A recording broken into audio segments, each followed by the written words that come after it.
Fanshawe. Speaker, people in my community of London continue to experience higher rates of unemployment than elsewhere in the province. And for Londoners who do have jobs, many still struggle to make ends meet. Their hydro bills are too high, they can't afford childcare, and even people who finished college or university years ago are struggling with student debt. Speaker, the City of London had a great idea to become a living wage city, $15 an hour. It's about doing better so that more people can have hope and opportunities. Will the Premier follow London and Alberta's lead and increase the minimum wage to $15 an hour? Minister of Labour. Minister of Labour. Thank you, Speaker, and thank you to the member for this question. Speaker, when you look at examples around all of North America of how governments have treated this issue, Speaker, I think we should be especially proud of what we've been able to do in the province of Ontario to bring in a system that's predictable, that's stable. It was given to us on the advice of poverty advocates, people from organized labour, people from the business community. I think we've become an example of how it's done, Speaker. What we've done is we're about halfway through a 5-year period before we take another look at it, Speaker. We've got one of the highest minimum wages in the country.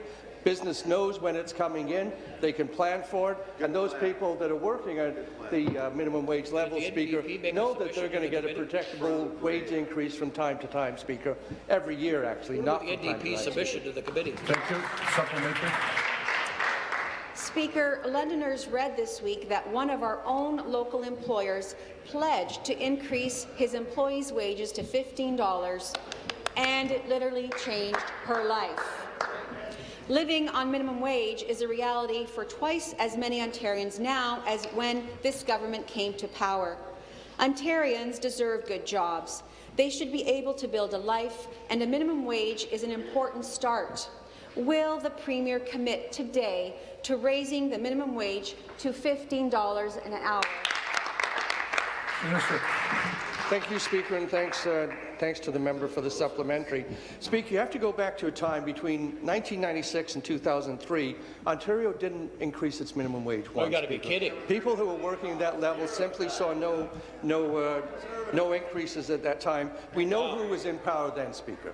What we did is we obligated as a government to look at this in an organized way, Speaker, in a way that was predictable, in a way that was stable, and we came up with a system that I think, Speaker, other provinces, other states are looking at around the world, Speaker. I think it's a predictable way of doing things, but it also, as I said earlier, allows for every 5 years you take a review. So what has that led to? People at the minimum wage level in the province of Ontario, Speaker, have earned more than any other jurisdiction in this country over the past few years. They'll continue to get regular increases. And, Speaker, I bring this up once again. When the opportunity was there to provide advice, Speaker, the NDP made not one single submission to that group, Speaker.